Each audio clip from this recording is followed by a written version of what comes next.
Hello बच्चों, कैसे हो आप सब। चलो आज की इस क्लास में हम लोग इनऑर्गेनिक केमिस्ट्री के मोस्ट इम्पॉर्टेंट ऑब्जेक्टिव क्वेश्चंस को सॉल्व करने वाले हैं जो बोर्ड एग्जाम के लिए काफी यूजफुल है। तो चलो बच्चों क्लास को स्टार्ट करते हैं।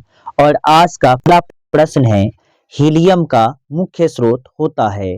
तो बच्चों हीलियम का मुख्य स्रोत मोनाजाइट होता है, यानी ऑप्शन डी इसका सही आंसर है। चलो बच्चों आगे बढ़ते हैं और अगला प्रश्न है, H3PO2 जिसे हाइपोफॉस्फोरस अम्ल कहा जाता है होता है। तो बच्चों H3PO2 में क्षारकों की संख्या 1 होता है। बच्चों ध्यान दो, H3PO2 जिसे हाइपोफॉस्फोरस अम्ल कहा जाता है, इसमें क्षारकों की संख्या 1 होता है। अतः यह एक भास्मिक अम्ल है, यानी ऑप्शन ए इसका सही आंसर है। फिर बच्चों ध्यान दो, H3PO2 क्या है, तो एक भास्मिक अम्ल है। क्यों है? क्योंकि इसमें क्षारकों की संख्या 1 होता है। चलो बच्चों आगे बढ़ते हैं और अगला प्रश्न है, H3PO3 होता है। तो बच्चों H3PO3 को हम ऑर्थोफॉस्फोरस अम्ल कहते हैं और इसमें क्षारकों की संख्या 2 होता है। बच्चों ध्यान देना है, H3PO3 में क्षारकों की संख्या 2 होता है, अतः यह द्विभास्मिक अम्ल होता है, यानी इसका ऑप्शन जो बी वो सही आंसर है। चलो बच्चों आगे बढ़ते हैं और अगला प्रश्न है, H3PO4 जिसे ऑर्थोफॉस्फोरिक अम्ल कहा जाता है होता है। तो बच्चों H3PO4 में क्षारकों की संख्या ध्यान दीजिएगा। बच्चों H3PO4 में क्षारकों की संख्या 3 होता है, अतः इसे त्रिभास्मिक अम्ल कहा जाता है। पुनः बच्चों आप ध्यान दो स्टार्टिंग से, H3PO2 में क्षारकों की संख्या 1 होता है, इसलिए यह एक भास्मिक अम्ल है। H3PO3 में क्षारकों की संख्या 2 होता है, इसलिए द्विभास्मिक अम्ल है। और H3PO4 में क्षारकों की संख्या 3 होता है, इसलिए त्रिभास्मिक अम्ल होता है। बहुत मस्ट इंपॉर्टेंट क्वेश्चन है बच्चे, इसे याद रखेंगे। चलो बच्चों आगे बढ़ते हैं और अगला प्रश्न है, H3PO2 में क्षारकों की संख्या होता है। तो बच्चों अभी मैंने आपको बताया कि H3PO2 में क्षारकों की संख्या 1 होता है, यानी ऑप्शन ए इसका सही आंसर है। और H3PO2 को पढ़ेंगे क्या, तो बाबू इसे पढ़ेंगे हाइपोफॉस्फोरस अम्ल। चलो बच्चों आगे बढ़ते हैं और अगला प्रश्न है, H3PO3 में क्षारकों की संख्या होता है। तो बच्चों मैंने अभी बताया कि H3PO3 में क्षारकों की संख्या 2 होता है और ये द्विभास्मिक अम्ल होता है। और H3PO3 को हम पढ़ते क्या हैं, तो बाबू इसको हम पढ़ेंगे ऑर्थोफॉस्फोरस अम्ल। यानी अगर ऑप्शन में देखें तो कहा गया है कि H3PO3 में क्षारकों की संख्या होता है, यानी ऑप्शन नंबर बी इसका सही आंसर है, क्योंकि इसमें क्षारकों की संख्या 2 होता है। अगला प्रश्न है कि H3PO4 में क्षारकों की संख्या होता है। तो बच्चों आप सबसे पहले जानो कि H3PO4 को हम लोग ऑर्थोफॉस्फोरिक अम्ल कहते हैं और इसमें क्षारकों की संख्या जो होता है वो 3 होता है, यानी ऑप्शन नंबर सी इसका सही आंसर है। चलो बच्चों आगे बढ़ते हैं और अगला प्रश्न है, बहुत मस्ट इंपॉर्टेंट क्वेश्चन है कि H3PO2 में फास्फोरस की ऑक्सीकरण संख्या होती है। तो बच्चों हमें इसको सॉल्व करेंगे। चलो मैं आपको बता दूं सॉल्व इसको कैसे करके निकालोगे। तो यहाँ H3PO2 है और इसमें हमसे फास्फोरस की ऑक्सीकरण संख्या पूछा गया है। तो चलो इसको सॉल्व कैसे करते हैं, यहाँ ध्यान देना है सबको। देखो बच्चों आपको यह याद रखना है कि हाइड्रोजन जो होता है इसका ऑक्सीकरण संख्या 1 होता है, ठीक है। और यहाँ साइड में 3 है तो यहाँ 3 से मल्टीप्लाई करेंगे, फिर आपको प्लस लगा लेना है और आपको फास्फोरस का ऑक्सीकरण संख्या निकालना है। तो उसको आप एक्स मान लीजिएगा, फिर आपको प्लस करना है और उसके बाद यहाँ ऑक्सीजन है तो ऑक्सीजन की ऑक्सीकरण संख्या -2 होता है। और साइड में आपका यहाँ 2 है तो यहाँ 2 से आप क्या करेंगे, मल्टीप्लाई करेंगे। अब इसको हम लोग सॉल्व करेंगे। तो सॉल्व करेंगे तो क्या मिलेगा, और इक्वल में यहाँ पे 0 भी आपको लेके चलना है, ठीक है। तो देखो 3 में 1 से मल्टीप्लाई होगा तो 3 होगा, प्लस x आपका रहेगा, वैसे प्लस माइनस माइनस हो जाएगा। ध्यान देना ये प्लस और माइनस मिलकर माइनस हो जाएगा। और 2 में 2 से मल्टीप्लाई करोगे तो 4 आएगा, इक्वल में आपका क्या आ जाएगा बच्चों, 0 आ जाएगा। अब इसको फाइनली सॉल्व करेंगे तो देखो सॉल्व कैसे करेंगे, यहाँ पे x है इक्वल लिखेंगे, देखो -4 अगर दूसरे साइड जाएगा तो ये प्लस में चला जाएगा, और 3 दूसरे साइड जाएगा तो ये प्लस में है तो किस में चला जाएगा, माइनस में चला जाएगा। यानी हम x का मान निकालेंगे तो 4 में से 3 जाएगा 1 आएगा, चूंकि 1 के आगे कुछ नहीं है तो प्लस छिपा है। इसका मतलब क्या हुआ कि H3PO2 में फास्फोरस की ऑक्सीकरण संख्या +1 होता है। फिर बच्चों आप एक बार ध्यान से समझो, यहाँ क्वेश्चन आपसे कहा गया है कि H3PO2 में फास्फोरस की ऑक्सीकरण संख्या होता है, तो आपको करना क्या है कि हाइड्रोजन जो है इसका जो ऑक्सीकरण संख्या +1 होता है और साइड में 3 है, तो यहाँ 3 से आपको मल्टीप्लाई करना है, ठीक है, और यहाँ पे 3 लिखना है, और आपको याद रहे कि हर टर्म के बाद से आपको प्लस ही लगाना है, तो यहाँ पे प्लस का सिंबल आ गया। और आपको फास्फोरस निकालना है, तो जिसको भी निकालना हो उसको आपको x मान लेना है, ठीक है। उसके बाद पुनः प्लस लगाएंगे, ठीक है, और ऑक्सीजन का ऑक्सीकरण संख्या क्या होता है बच्चों, -2 होता है, ठीक है। उसके बाद से आप यहाँ पे 2 से मल्टीप्लाई करेंगे और इक्वल में आप क्या लेके चलेंगे, 0 लेके चलेंगे, ठीक है। जब 3 से 1 को मल्टीप्लाई करोगे तो 3 1 जो 3 हो जाएगा, प्लस आपका रहेगा और x का x रखेंगे, ठीक है ना बच्चों। उसके बाद से प्लस माइनस मिलके क्या होगा, माइनस, और 2 में 2 से मल्टीप्लाई करोगे तो 4 आएगा और इक्वल में क्या है, 0। उसके बाद से बच्चों क्या करना है कि आपको यहाँ पे x इक्वल टू लिखना है, जो प्लस और माइनस में उसको दूसरे साइड पक्षांतर करना है। तो ये जो -4 जो है दूसरे साइड जाएगा तो प्लस हो गया है, ठीक है, और ये जो 3 है दूसरे साइड गया है तो माइनस में चला गया, यानी x का मान निकाला गया है, तो 4 में से 3 गया है तो क्या आ गया, 1 आ गया, इसके आगे कुछ नहीं है तो क्या है, प्लस है। यानी इससे मतलब ये हुआ कि H3PO2 में फास्फोरस की ऑक्सीकरण जो संख्या होती है वो +1 होता है, यानी ऑप्शन ए इसका सही आंसर है। चलो बच्चों अगला प्रश्न सेम ऐसे ही है कि H3PO3 में फास्फोरस की ऑक्सीकरण संख्या होती है, तो अभी जैसा मैंने बताया वैसे आप सॉल्व कर सकते हो। जैसे कि मैंने बताया कि हाइड्रोजन का ऑक्सीकरण संख्या 1 होता है, और इसमें आप 3 से मल्टीप्लाई करोगे, फिर आपको प्लस लगाना है, फास्फोरस निकालना है तो इसको x मान लो, फिर प्लस लगा लो, ऑक्सीजन का ऑक्सीकरण संख्या -2 होता है, और फिर यहाँ 3 से मल्टीप्लाई करना है, इक्वल में आपको 0 लेके चलना है। अब इसको आपको सॉल्व करना है, तो सॉल्व कैसे करोगे, देखो 3 में 1 से गुना करोगे 3 आ जाएगा, प्लस का प्लस रहेगा, यहाँ पे x रहेगा, और प्लस माइनस मिलके माइनस होगा, 2 में 3 से गुना करोगे 6 आएगा, इक्वल में क्या चलेगा, 0 चलेगा। और फिर आपको यहाँ से x निकालना है, तो देखो -6 दूसरे साइड जाएगा तो +6 हो जाएगा, और ये 3 दूसरे साइड जाएगा तो प्लस में है तो ये माइनस में हो जाएगा। तो फाइनली इसको सॉल्व करोगे तो x बराबर 6 में से 3 जाएगा 3 आएगा, और इसके आगे कुछ नहीं है तो क्या है बाबू, प्लस है। इससे क्या पता चला कि हम लोगों को H3PO3 में फास्फोरस की जो ऑक्सीकरण संख्या होती है वो बच्चों +3 होता है। यानी अगर हम ऑप्शन में देखते हैं तो इसका ऑप्शन नंबर जो बी है ये इसका करेक्ट आंसर है, ठीक है बच्चों। H3PO3 में फास्फोरस की ऑक्सीकरण संख्या क्या होती है, +3 होती है।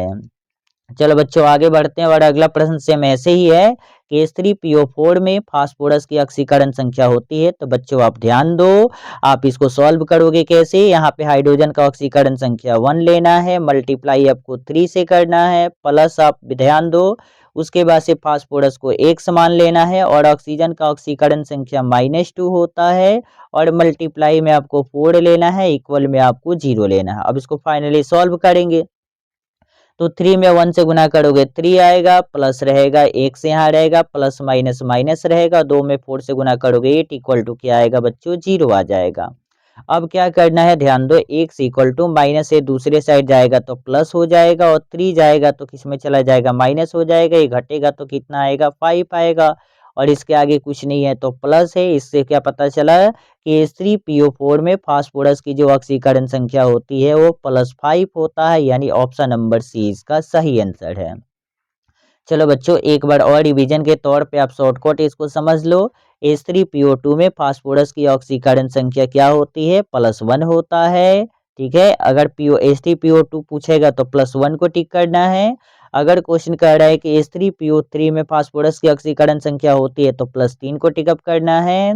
उसके बाद से अगला क्वेश्चन इसमें ऐसे ही है कि H3PO4 में फास्फोरस की ऑक्सीकरण संख्या होती है, तो बच्चों इस केस में आपको +5 पे टिकअप करना है। अच्छे से तैयारी कर लेना है, और इसको 2-3 बार प्रैक्टिस प्रैक्टिस कर लीजिएगा तो ये सारे क्वेश्चन आपसे बन जाएंगे, ठीक है। चलो बच्चों आगे बढ़ते हैं और अगला प्रश्न है, किस ग्रुप के तत्वों को संकर्मक तत्व कहा जाता है? बहुत मस्ट इंपॉर्टेंट क्वेश्चन है, बार बार पूछा जाता है। तो बच्चों डी ब्लॉक के तत्वों को संकर्मक तत्व कहा जाता है। इसको ऐसे भी पूछ सकता है कि डी ब्लॉक के तत्वों को क्या कहा जाएगा? संकर्मक तत्व कहा जाएगा। ये ऐसे कहेगा कि किस ग्रुप के तत्वों को संकर्मक तत्व कहा जाता है, तो आपको याद रखना है कि डी ब्लॉक के तत्वों को संकर्मक तत्व कहा जाता है। चलो बच्चों अगला क्वेश्चन है कि समुद्री घास में पाया जाने वाला तत्व है। तो बाबू समुद्री घास में पाया जाने वाला जो तत्व है वो आयोडीन है, यानी ऑप्शन नंबर सी इसका सही आंसर है। चलो बच्चों आगे बढ़ते हैं और अगला क्वेश्चन है कि सिनेबार किस धातु का अयस्क है? तो बाबू सिनेबार जो होता है ये मरकरी धातु का अयस्क है, यानी ऑप्शन बी इसका सही आंसर है। चलो बच्चों आगे बढ़ते हैं और अगला क्वेश्चन बहुत इंपॉर्टेंट है, हीरे में कार्बन का संकरण होता है। तो बच्चों हीरे में जो कार्बन का संकरण होता है वह sp3 होता है, यानी ऑप्शन ए इसका सही आंसर है। चलो बच्चों आगे बढ़ते हैं और बच्चों ध्यान दो, ये भी क्वेश्चन बहुत इंपॉर्टेंट है कि लोहे का मुख्य अयस्क होता है। तो बच्चों लोहे का मुख्य अयस्क हेमेटाइट होता है, यानी इसका बी ऑप्शन सही है। अब से पूछा जाए कि लोहे का मुख्य अयस्क क्या होता है, तो हेमेटाइट होता है। चलो बच्चों आगे बढ़ते हैं और अगला प्रश्न है कि कॉपर पैराइट का सूत्र होता है। तो बच्चों कॉपर पैराइट का सूत्र CuFeS2 होता है, यानी ऑप्शन बी इसका सही आंसर है। कॉपर पैराइट का सूत्र CuFeS2 होता है, यानी इसका ऑप्शन बी सही आंसर है। बच्चों इसको याद रखेंगे कि कॉपर पैराइट का सूत्र CuFeS2 होता है, ठीक है, पेपर में पूछा जाता है। चलो बच्चों आगे बढ़ते हैं और अगला क्वेश्चन बहुत महत्वपूर्ण है, ओलियम का सूत्र है। तो बाबू ओलियम का जो सूत्र होता है H2O7 होता है। अगर ऑप्शन में देखेंगे तो ऑप्शन नंबर ए इसका सही आंसर है। आगे बढ़ते हैं और अगला क्वेश्चन है बच्चों ध्यान देना है, आवर्त सारणी के ग्रुप 1 के तत्वों को कहा जाता है। तो बच्चों आवर्त सारणी के ग्रुप 1 के तत्वों को क्षारीय धातु कहा जाता है, यानी ऑप्शन ए इसका सही आंसर है। अगर ग्रुप 2 पूछा गया होता तब हम क्षारीय मृदा धातु को टिकअप करते। चलो बच्चों आगे बढ़ते हैं और अगला प्रश्न है, उजला और पीला फास्फोरस है। तो बाबू उजला और पीला फास्फोरस ये अपरूप होता है किसका? तो फास्फोरस का, यानी ऑप्शन ए नंबर इसका सही आंसर है। चलो बच्चों आगे बढ़ते हैं और अगला प्रश्न है, सल्फाइड अयस्कों का सांद्रण किस विधि द्वारा किया जाता है? तो बच्चों सल्फाइड जो अयस्क होते हैं उसका सांद्रण हम फेन प्लोन विधि द्वारा करते हैं, ठीक है, यानी ऑप्शन ए इसका करेक्ट आंसर है। चलो बच्चों आगे बढ़ते हैं और अगला क्वेश्चन है कि गैलेना किस धातु का अयस्क है? तो बच्चों गैलेना लेड धातु का अयस्क है, यानी ऑप्शन बी इसका सही आंसर है। चलो बच्चों आगे बढ़ते हैं और अगला क्वेश्चन आपसे सूत्र पूछा गया है कि नाइट्रिक अम्ल का सूत्र होता है। तो बच्चों नाइट्रिक अम्ल का सूत्र HNO3 होता है, यानी ऑप्शन ए इसका सही आंसर है। चलो बच्चों आगे बढ़ते हैं और अगला प्रश्न नाइट्रिक अम्ल से ही संबंधित है और ये प्रश्न है, नाइट्रिक अम्ल का निर्माण किया जाता है। तो बच्चों नाइट्रिक अम्ल का निर्माण ओस्टोल्ड विधि द्वारा किया जाता है। बच्चों ध्यान देना है, क्वेश्चन ऐसे भी कह सकता है कि ओस्टोल्ड विधि द्वारा किसका निर्माण होता है? तो ओस्टोल्ड विधि द्वारा नाइट्रिक अम्ल का निर्माण होता है। यह क्वेश्चन कहे कि नाइट्रिक अम्ल का निर्माण किया जाता है तो किससे? ओस्टोल्ड विधि से। चलो बच्चों आगे बढ़ते हैं और अगला प्रश्न है, ओस्टोल विधि से नाइट्रिक अम्ल बनाने में उत्प्रेरक प्रयुक्त होता है। तो बच्चों अभी मैंने बताया कि ओस्टोल विधि से नाइट्रिक अम्ल बनता है और इस विधि में उत्प्रेरक के रूप में हम प्लेटिनम धातु का उपयोग करते हैं। बच्चों ध्यान दो, ओस्टोल विधि से जब नाइट्रिक अम्ल बनाया जाता है ना, तो यानी इसमें उत्प्रेरक के रूप में प्लेटिनम धातु का उपयोग किया जाता है, यानी ऑप्शन बी इसका सही आंसर है। चलो बच्चों आगे बढ़ते हैं और अगला प्रश्न ऐसे ही कि अमोनिया का निर्माण होता है। तो बाबू अभी मैंने बताया कि नाइट्रिक अम्ल का निर्माण ओस्टोल विधि से होता है, उसी प्रकार अगर अमोनिया की बात की जाए तो अमोनिया का निर्माण हैबर विधि के द्वारा होता है। बच्चों ध्यान से सुनो, अमोनिया का निर्माण हैबर विधि के द्वारा होता है, यानी ऑप्शन सी इसका सही आंसर है। चलो बच्चों आगे बढ़ते हैं और अगला प्रश्न है कि हैबर विधि से अगर अमोनिया बनाया जाता है तो उत्प्रेरक के रूप में प्रयुक्त होता है। आपके ऑप्शन है Al2O3 Fe और MO CuO और PT, यानी अगर हम इस क्वेश्चन की बात करते हैं हैबर विधि से अगर हमें अमोनिया बनाना है तो इसके लिए हमें उत्प्रेरक के रूप में आयरन का यूज करते हैं और वर्धक के रूप में मोलिबेडियम का यूज करते हैं, यानी ऑप्शन नंबर बी इसका सही आंसर है। बच्चों ध्यान दो, हैबर विधि से अमोनिया जब बनाते हैं तो उत्प्रेरक के रूप में हम आयरन का यूज करते हैं और वर्धक के रूप में मोलिबेडियम का यूज करते हैं, यानी ऑप्शन बी इसका सही आंसर है। चलो बच्चों आगे बढ़ते हैं और अगला प्रश्न है कि सल्फ्यूरिक अम्ल का निर्माण किया जाता है। तो बच्चों सल्फ्यूरिक अम्ल का निर्माण संपर्क विधि द्वारा किया जाता है, यानी ऑप्शन नंबर ए इसका सही आंसर है। पुनः बच्चों आप ध्यान दो, देखो अगर आपसे कहा जाए कि नाइट्रिक अम्ल का निर्माण होता है तो स्टॉल विधि से हो जाएगा, अमोनिया का निर्माण होता है तो हैबर विधि से टिक करेंगे और सल्फ्यूरिक अम्ल का निर्माण होता है तो संपर्क विधि से आप टिकअप करेंगे। ध्यान से सुनेंगे एक बार और कि अगर आपसे कहा जाए कि नाइट्रिक अम्ल का निर्माण कैसे होता है, किस विधि द्वारा होता है, तो आपको बताना है ओस्टोल्ड विधि। अगर आपसे कहे कि अमोनिया का निर्माण किससे होता है तो आपको बताना है कि हैबर विधि से, और आपसे पूछा जाए कि सल्फ्यूरिक अम्ल का निर्माण किससे होता है तो संपर्क विधि से होता है। चलो बच्चों आगे बढ़ते हैं और अगला प्रश्न है, संपर्क विधि से सल्फ्यूरिक अम्ल बनाने में उत्प्रेरक प्रयुक्त होता है। तो बच्चों संपर्क विधि से सल्फ्यूरिक अम्ल बनाने के लिए वेनेडियम पेंटा ऑक्साइड को उत्प्रेरक के रूप में हम लोग प्रयोग करते हैं। बच्चों ध्यान दो, संपर्क विधि से सल्फ्यूरिक अम्ल अगर आपको बनाना है तो V2O5 यानी वेनेडियम पेंटा और ऑक्साइड को उत्प्रेरक के रूप में हम प्रयोग करते हैं, यानी ऑप्शन सी इसका सही आंसर है। चलो बच्चों आगे बढ़ते हैं और अगला प्रश्न है, ध्यान देना है कि अमोनिया, अमोनिया का सूत्र क्या होता है NH3 और इसमें नाइट्रोजन का प्रसंकरण होता है। तो बच्चों इसमें नाइट्रोजन का प्रसंकरण sp3 होता है। बच्चों ध्यान दो, अमोनिया में नाइट्रोजन का प्रसंकरण sp3 होता है, यानी ऑप्शन ए इसका सही आंसर है।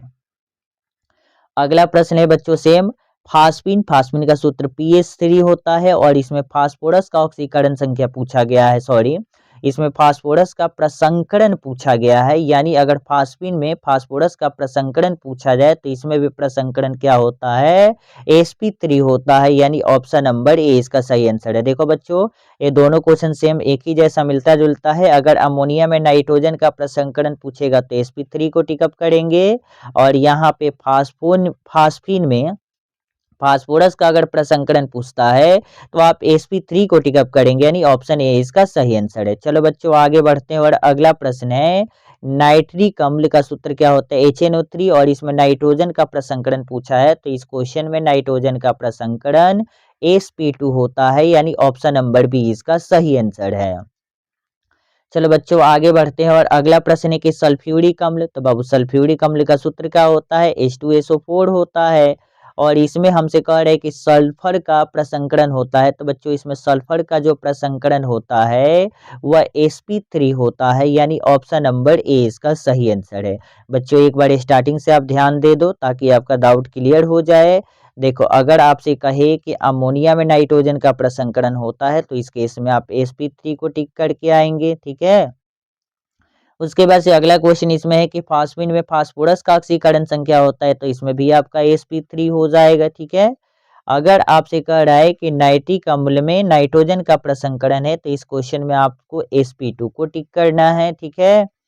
अगला प्रश्न इसमें ये है कि सल्फ्यूरिक अम्ल में सल्फर का प्रसंकरण है तो इस क्वेश्चन में आपको sp3 को ही टिकअप करना है। चलो बच्चों आगे बढ़ते हैं और अगला प्रश्न है कि क्रायोलाइट किस धातु का अयस्क है। तो बच्चों क्रायोलाइट एल्युमिनियम धातु का अयस्क है, यानी ऑप्शन बी इसका सही आंसर है, ठीक है। आगे बढ़ते हैं और अगला प्रश्न है कि आवर्त सारणी के ग्रुप 2 के तत्वों को कहा जाता है। तो बच्चों मैंने अभी बहुत पहले ही बताया कि आवर्त सारणी के ग्रुप 1 के तत्वों को क्षारीय धातु कहा जाता है और ग्रुप 2 के तत्वों को क्षारीय मृदा धातु कहा जाता है, यानी ऑप्शन बी इसका सही आंसर है। बच्चों ध्यान दो, आवर्त सारणी के ग्रुप 1 के तत्वों को क्षारीय धातु कहा जाता है जबकि ग्रुप 2 के तत्वों को क्षारीय मृदा धातु कहा जाता है, यानी ऑप्शन बी इसका सही आंसर है। चलो बच्चों अगला क्वेश्चन है, क्षारीय मृदा धातु का सामान्य इलेक्ट्रॉनिक विन्यास होता है? तो बच्चों क्षारीय मृदा धातु का सामान्य इलेक्ट्रॉनिक विन्यास NH2 होता है, यानी ऑप्शन नंबर सी इसका सही आंसर है। चलो बच्चों आगे बढ़ते हैं और अगला क्वेश्चन बहुत महत्वपूर्ण है और ये आपसे पूछा गया है जेनॉन टेट्राफ्लोराइड। देखो बच्चों यहाँ एक CA4 है तो इसको पढ़ेंगे कैसे? तो देखो एक C को हम लोग जेनॉन पढ़ते हैं और 4 को टेट्रा पढ़ेंगे और F को फ्लोराइड पढ़ेंगे, यानी इसको हम पढ़ेंगे देखो जेनॉन, 4 को यहाँ बीच में लाएंगे तो जेनॉन टेट्रा फ्लोराइड, F को लास्ट में ले जाएंगे तो फ्लोराइड पढ़ेंगे, यानी जेनॉन टेट्राफ्लोराइड। बच्चों ध्यान दो इसको क्या पढ़ोगे? जेनॉन। अभी आगे इससे 2-3 क्वेश्चन मिलता जुलता, इसलिए ध्यान दो आप लोग। इसको क्या पढ़ोगे? Xenon tetrafluoride, xenon tetrafluoride. और इसका सूत्र क्या है? एक CA4 की संरचना होता है। तो बच्चों जेनॉन टेट्राफ्लोराइड का जो संरचना होता है वह स्क्वायर प्लेनर होता है, यानी वर्ग समतलीय होता है, यानी ऑप्शन नंबर बी इसका सही आंसर है। चलो बच्चों आगे बढ़ते हैं और अगला प्रश्न है निम्न में किसे हरा थोथा कहते हैं? तो बच्चों हरा थोथा का सूत्र FeSO4 इंटू 7H2O होता है, यानी ऑप्शन ए इसका सही आंसर है। चलो बच्चों आगे बढ़ते हैं और अगला प्रश्न है, ध्यान देना है। एल्युमिनियम का अयस्क होता है? तो बच्चों एल्युमिनियम का जो मुख्य अयस्क होता है वो बॉक्साइट होता है, ठीक है, यानी ऑप्शन नंबर ए इसका सही आंसर है। देखो बच्चों पेपर में आपको होपलेस नहीं होना है, पेपर में क्वेश्चन आसान ही आता है, बस अब थोड़ा सा अगर अच्छे से पढ़ के जाओगे ना तो आपका सारे ऑब्जेक्टिव क्वेश्चन आप टिक आउट करके आओगे। थोड़ा सा बस 1-2 बार वीडियो को अच्छे से देख लो और पेपर में जाओ, आपका पूरा क्वेश्चन निश्चित तौर पे बनेगा। और मैं जो भी फिजिक्स केमिस्ट्री या हिंदी कोई भी सब्जेक्ट का वीडियो अपलोड कर रहा हूँ तो निश्चित तौर पे मैं उसको गेस करके ही अपलोड कर रहा हूँ, इसलिए आप उसे अच्छे से देखो, ठीक है ना। बोर्ड एग्जाम में 100% क्वेश्चन लड़ेगा, ठीक है, घबराने की बात नहीं है। चलो बच्चों आगे बढ़ते हैं और अगला प्रश्न है, ध्यान देना है कि मालाकाइट अयस्क होता है? तो बच्चों मालाकाइट जो अयस्क होता है ना वो कॉपर का अयस्क होता है, यानी कॉपर का अयस्क क्या होता है?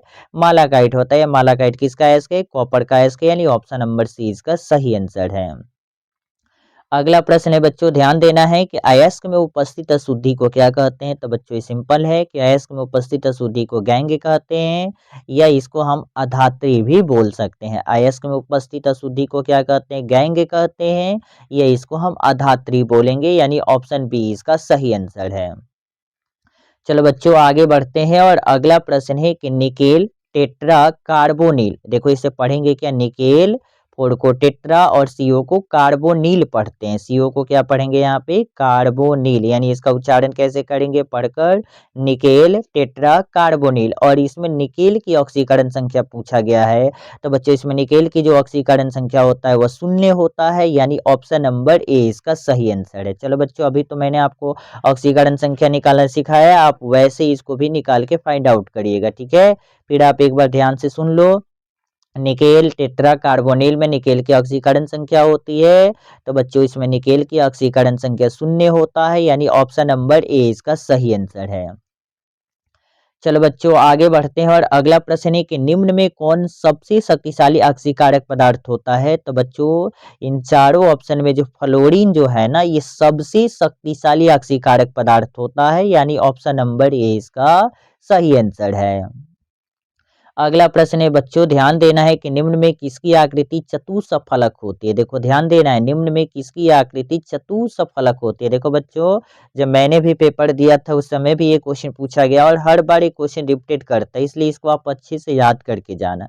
और क्वेश्चन है कि निम्न में किसकी आकृति चतुष्फलक होती है? तो बच्चों ध्यान देना है NaCl4 2- की जो आकृति है ये चतुष्फलक होती है। बच्चों आपको बच्चों क्वेश्चन क्या था? क्वेश्चन ध्यान देना है कि निम्न में किसकी आकृति चतुष्फलक होती है? तो बच्चों मैंने बताया NaCl4 2- की जो आकृति होती है चतुष्फलक होती है। बहुत महत्वपूर्ण क्वेश्चन है, इसको पढ़ोगे क्या? टेट्रा क्लोरो निकेलेट, ठीक है ना, इसे क्या पढ़ोगे?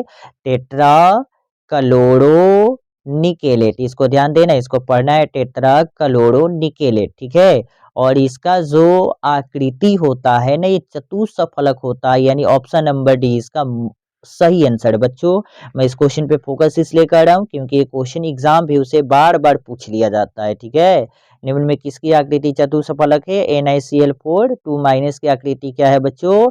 चतुष्फलक है। चलो बच्चों आगे बढ़ते हैं और अगला प्रश्न है कॉपर धातु का शोधन निम्न में किस विधि द्वारा किया जाता है? तो बच्चों कॉपर धातु का शोधन वैद्युत अपघटनी शोधन विधि के द्वारा किया जाता है, यानी ऑप्शन नंबर ए इसका सही आंसर है। अगला प्रश्न है बच्चों, ध्यान देना है, PCl5 क्या है? तो बाबू PCl5 जो है यह एक ऑक्सीकारक है, यानी ऑप्शन नंबर ए इसका सही आंसर है। PCl5 क्या है? तो बच्चों PCl5 पे क्या है? ऑक्सीकारक है, यानी ऑप्शन नंबर ए इसका सही आंसर है। चलो बच्चों आगे बढ़ते हैं और अगला प्रश्न बहुत इंपॉर्टेंट है।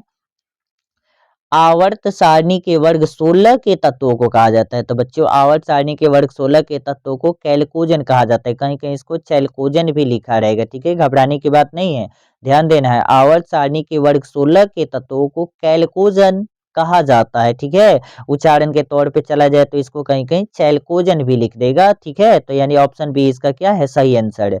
आवर्त सारणी के वर्ग 16 के तत्वों को क्या कहते हैं? कैलकोजन कहते हैं। और आवर्त सारणी के वर्ग 17 के तत्वों को क्या कहते हैं? हाइलोजन। ये 17 के तत्व हैं और ये 18 के तत्व है। फिर बच्चों ध्यान दो, आवर्त सारणी के वर्ग 16 के तत्वों को हम कैलकोजन कहते हैं, 17 के तत्वों को हाइलोजन कहते हैं और 18 के तत्वों को हम निष्क्रिय गैस या अक्रिय गैस के नाम से जानते हैं। चलो बच्चों आगे बढ़ते हैं, सेम क्वेश्चन आ गया। अब आप बना सकते हो कि आवर्त सारणी के वर्ग 17 के तत्वों को कहा जाता है। तो अभी मैंने आपको बताया कि आवर्त सारणी के वर्ग 17 के तत्वों को हाइलोजन कहा जाता है, ठीक है, यानी ऑप्शन ए इसका सही आंसर है। और 16 रहे तो किसको टिक करना है? कैलकोजन पे टिक करना है। और निष्क्रिय गैस कौन सा होगा? तो वर्ग 18 के तत्वों को हम निष्क्रिय गैस कहेंगे, ठीक है बच्चों। चलो बच्चों आगे बढ़ते हैं और अगला प्रश्न है, ध्यान देना है। आवर्त सारणी के वर्ग 18 के तत्वों को कहा जाता है। तो बच्चों आवर्त सारणी के वर्ग 18 के तत्वों को निष्क्रिय गैस कहा जाता है, यानी ऑप्शन नंबर सी इसका सही आंसर है।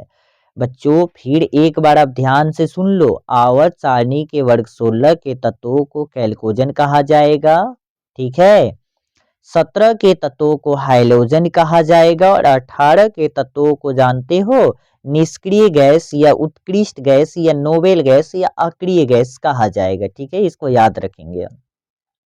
अगला प्रश्न है बच्चों, ध्यान देना है, हूप विधि, हूप विधि द्वारा किस धातु का शोधन होता है? तो बच्चों हूप विधि द्वारा एल्यूमिनियम धातु का शोधन होता है, ठीक है, यानी ऑप्शन नंबर बी इसका सही आंसर है। चलो बच्चों आगे बढ़ते हैं और अगला क्वेश्चन है, फास्फोरस अणु को निरूपित किया जाता है। तो बच्चों फास्फोरस अणु को P4 के द्वारा निरूपित किया जाता है, यानी ऑप्शन नंबर डी इसका सही आंसर है। क्वेश्चन है कि फास्फोरस अणु को निरूपित किया जाता है तो किसके द्वारा बाबू? P4 के द्वारा निरूपित किया जाता है, ठीक है। अगला प्रश्न है कि सल्फर अणु को निरूपित किया जाता है। तो बच्चों सल्फर अणु को S8 के द्वारा निरूपित किया जाता है, यानी ऑप्शन नंबर डी इसका सही आंसर है। बच्चों ध्यान दो, फास्फोरस को P4 द्वारा और सल्फर को S8 द्वारा निरूपित किया जाता है, ठीक है। चलो आगे बढ़ते हैं और अगला प्रश्न है कि S8 में सल्फर की ऑक्सीकरण अवस्था है। तो बच्चों S8 में सल्फर की ऑक्सीकरण अवस्था शून्य होता है, यानी ऑप्शन डी इसका सही आंसर है। बच्चों ध्यान दो, S8 में सल्फर की ऑक्सीकरण अवस्था शून्य होता है, यानी ऑप्शन डी इसका सही आंसर है। अगला प्रश्न है बच्चों, ध्यान दो, आवर्त सारणी की प्रथम आवर्त में तत्वों की संख्या होती है। तो बच्चों मैं आपको बता दूं कि आवर्त सारणी में 18 वर्ग होते हैं और 7 आवर्त होता है। बच्चों ध्यान दो, आवर्त सारणी में 18 वर्ग होता है और कितना आवर्त होता है? 7 आवर्त होता है। और यहाँ क्वेश्चन आवर्त से कहा गया है, ठीक है। तो क्वेश्चन क्या कहा गया है बच्चों? ध्यान देना है कि आवर्त सारणी के प्रथम आवर्त में तत्वों की संख्या होती है। तो बाबू प्रथम आवर्त में अगर तत्व देखोगे तो एक हाइड्रोजन होता है और एक हीलियम होता है। इसका मतलब क्या हुआ कि आवर्त सारणी के प्रथम आवर्त में तत्वों की संख्या 2 होता है, ठीक है। प्रथम आवर्त में तत्वों की संख्या कितना होता है? 2 होता है, हाइड्रोजन और हीलियम होता है, यानी ऑप्शन ए इसका सही आंसर है। अगला प्रश्न है बच्चों, ध्यान देना है कि आवर्त सारणी की द्वितीय आवर्त में तत्वों की संख्या होता है। तो बच्चों ऐसे ही आप काउंट कर सकते हो आवर्त सारणी निकाल कर, ठीक है। आवर्त सारणी के द्वितीय आवर्त में जो तत्वों की संख्या होता है ना वो 8 होता है। कितना होता है? द्वितीय में कितना होता है? 8 होता है, यानी ऑप्शन बी इसका सही आंसर है। प्रथम में 2 होता है, द्वितीय में क्या होता है? 8 होता है। और इसी के समरूप आप तृतीय में देख लेंगे, चतुर्थ में देख लेंगे, क्योंकि बोर्ड एग्जाम में क्वेश्चन ऐसे करके पूछा जाता है, ठीक है। चलिए आगे बढ़ते हैं और अगला प्रश्न है कि शुद्ध जल का पीएच मान होता है, तो सबको पता है कि शुद्ध जल का पीएच मान क्या होता है, 7 होता है, यानी ऑप्शन डी इसका सही आंसर है। चलो बच्चों आगे बढ़ते हैं और अगला प्रश्न है कि निम्न में से सबसे अधिक विद्युत ऋणात्मक तत्व होता है, तो बच्चों इन सभी में अगर देखा जाए तो सबसे अधिक विद्युत ऋणात्मक तत्व फ्लोरीन होता है। कौन होता है बाबू, सबसे अधिक विद्युत ऋणात्मक तत्व कौन होता है, फ्लोरीन होता है, यानी ऑप्शन नंबर ए इसका सही आंसर है। सबसे अधिक विद्युत ऋणात्मक तत्व फ्लोरीन होता है। ठीक है बच्चों, चलो आगे बढ़ते हैं और अगला प्रश्न है बच्चों, ध्यान देना है कि कार्बन की संयोजकता होती है, तो बच्चों कार्बन की संयोजकता 4 होता है, यानी ऑप्शन डी इसका सही आंसर है। बच्चों ध्यान दो, कार्बन की संयोजकता 4 होता है, यानी इसका ऑप्शन डी सही आंसर है। चलो बच्चों आगे बढ़ते हैं और अगला क्वेश्चन है, सोना का ऑक्सीकरण संख्या होता है, तो बच्चों सोना का जो ऑक्सीकरण अवस्था होता है ना वह शून्य होता है, यानी ऑप्शन बी इसका सही आंसर है। सोना धातु का ऑक्सीकरण संख्या होता है, क्या होता है बच्चों, शून्य होता है। चलो बच्चों आगे बढ़ते हैं और अगला प्रश्न है कि निम्न में से कौन हाइड्रोजन बंध नहीं बनाता है, तो बच्चों HCl जो होता है हाइड्रोक्लोरिक जो अम्ल होता है ना, ये हाइड्रोजन बंध नहीं बनाता है, यानी ऑप्शन नंबर सी इसका सही आंसर है। चलो बच्चों आगे बढ़ते हैं और अगला प्रश्न है, ध्यान दीजिएगा। अगला प्रश्न है कि निम्न में से कौन सी गैस एकल परमाणविक होती है, तो बच्चों देखो मैं आपको इसको प्रैक्टिकल करके दिखा रहा हूँ।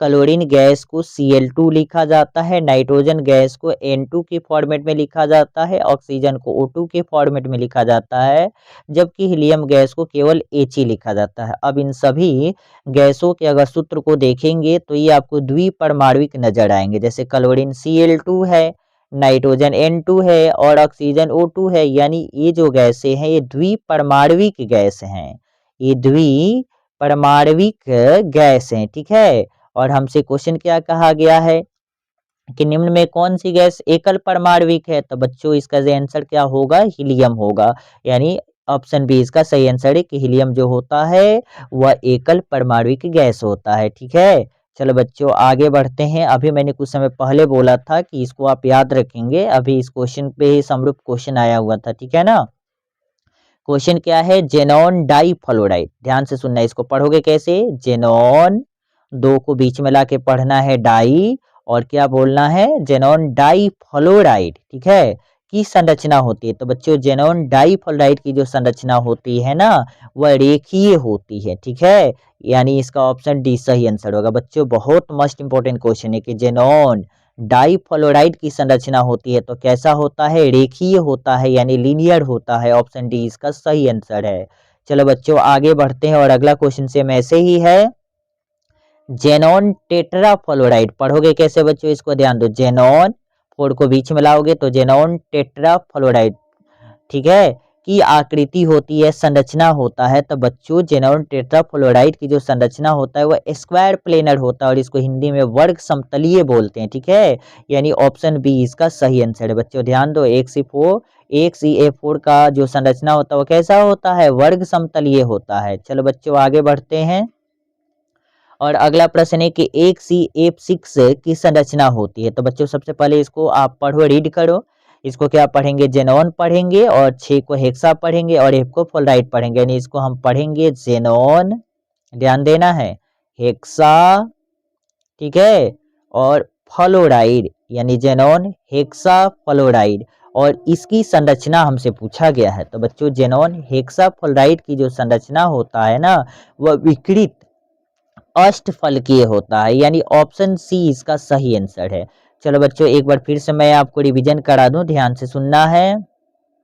अगर आपसे एक CF2 की संरचना पूछा जाए तो आप रेखीय को टिक आउट करके आइएगा। ठीक है, अगर आपसे एक CF4 की संरचना पूछेगा तो आप वर्ग समतलीय या स्क्वायर प्लेनर को टिक करके आइएगा। ठीक है, और अगर आपसे एक CF6 की संरचना पूछता है तो इस केस में आप विकृत अष्टफलकीय को टिक करके आइएगा। ठीक है ना, इसको याद रखिएगा। ठीक है बच्चों, अगला प्रश्न है बच्चों, ध्यान देना है, संक्रमण तत्वों का सामान्य इलेक्ट्रॉनिक विन्यास होता है, तो बच्चों संक्रमण तत्वों का सामान्य इलेक्ट्रॉनिक विन्यास N-1 D1 to 10 Na0 to 2 होता है, यानी ऑप्शन सी इसका सही आंसर है। बच्चों इस क्वेश्चन को भी याद रखिएगा। संक्रमण तत्वों का इलेक्ट्रॉनिक विन्यास क्या होता है, तो N-1 D12 क्या होता है 10, फिर आपका NS और S पे क्या होता है 0 to 2, ठीक है ना। यानी S वाले जो ऑर्बिटल है उसमें अधिकतम 2 ही इलेक्ट्रॉन हम भर सकते हैं, 2 से अधिक नहीं भर सकते हैं, और D वाले में 10, ठीक है। चलो बच्चों आगे बढ़ते हैं और अगला प्रश्न है, ध्यान देना है। डोलोमाइट निम्न में किस धातु का अयस्क है, तो बच्चों डोलोमाइट जो है मैग्नीशियम धातु का अयस्क होता है, यानी ऑप्शन नंबर ए इसका सही आंसर है। बच्चों डोलोमाइट किस धातु का अयस्क है, तो मैग्नीशियम धातु का अयस्क, यानी ऑप्शन नंबर ए इसका सही आंसर है। चलो बच्चों आगे बढ़ते हैं और अगला क्वेश्चन है कि एस ऑर्बिटल का आकार होता है, तो बच्चों एस ऑर्बिटल का आकार गोलीय होता है।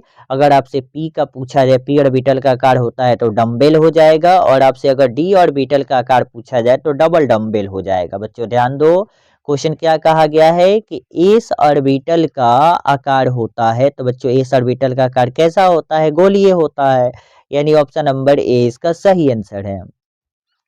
चलो बच्चों ध्यान दो, क्वेश्चन बहुत ही महत्वपूर्ण है, ठीक है। आप अच्छे से पढ़ोगे तो निश्चित तौर पे मार्क्स अच्छे ही आएंगे, ठीक है। आप थोड़ा सा मेहनत कर दो, ज्यादा दिन एग्जाम तो बचा नहीं है। अगला क्वेश्चन से ध्यान देना है कि पी ऑर्बिटल का आकार होता है, तो बच्चों पी ऑर्बिटल का आकार कैसा होता है, डम्बेल होता है, अभी मैंने बताया, ठीक है ना, कि पी ऑर्बिटल का आकार कैसा होता है, डम्बेल होता है, यानी बी इसका सही आंसर है। और एस पूछा गया था तो एस का गोलीय होगा, डी पूछेगा तो डी का क्या होगा, डबल डम्बेल हो जाएगा, ठीक है ना। अब चलो आगे देखो, फिर क्वेश्चन आ गया वही, वैसे ही क्वेश्चन आया कि डी ऑर्बिटल का आकार होता है, तो बच्चों डी ऑर्बिटल का आकार डबल डम्बेल होता है। ध्यान देना है बच्चों, डी ऑर्बिटल का आकार जो होता है ना वो डबल डम्बेल होता है, यानी ऑप्शन नंबर सी इसका सही आंसर है। चलो बच्चों आगे बढ़ते हैं और अगला क्वेश्चन है कि वर्ग 18 के तत्वों का बाह्यतम इलेक्ट्रॉनिक विन्यास होता है, तो बच्चों वर्ग 18 के तत्वों को हम नोबेल गैस, उत्कृष्ट गैस या निष्क्रिय गैस कहते हैं, ठीक है ना। और इसका जो बाह्यतम इलेक्ट्रॉनिक विन्यास होता है ना वह NH2 NP6 होता है, ठीक है। अगर हम ऑप्शन में देखेंगे तो ऑप्शन बी इसका सही आंसर है। बच्चों ध्यान दो, वर्ग 18 के तत्वों का बाह्यतम इलेक्ट्रॉनिक विन्यास क्या होता है, NH2 NP6 होता है, ठीक है ना। अगला क्वेश्चन है बच्चों, ध्यान देना है, और ये लास्ट क्वेश्चन है, पी ब्लॉक के तत्वों का सामान्य इलेक्ट्रॉनिक विन्यास होता है, तो बच्चों पी ब्लॉक के तत्वों का जो सामान्य इलेक्ट्रॉनिक विन्यास होता है वह NH2 NP126 होता है, यानी ऑप्शन बी इसका सही आंसर है। बच्चों ध्यान दो, पी ब्लॉक के तत्वों का सामान्य इलेक्ट्रॉनिक विन्यास क्या होता है, NH2 NP126 होता है।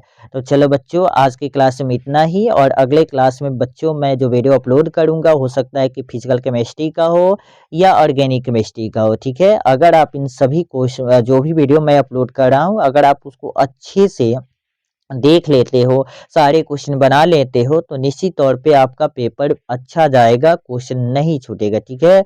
अगर आपको वीडियो अच्छा लगा हो तो इसे कृपया लाइक करो बच्चों, अपने दोस्तों के पास ज़्यादा से ज़्यादा शेयर करो और कमेंट्स करो। इसमें अगर कोई छोटी मोटी अगर गलतियाँ हुई हो तो आप उसको कमेंट कर सकते हो, मैं उसे इम्प्रूव करने का कोशिश करूँगा, ठीक है बच्चों। तो चलो बच्चों मिलते हैं अगले क्लास में, ठीक है। बेस्ट ऑफ लक, आपका एग्ज़ाम अच्छा रहे और आप मेहनत करते रहो।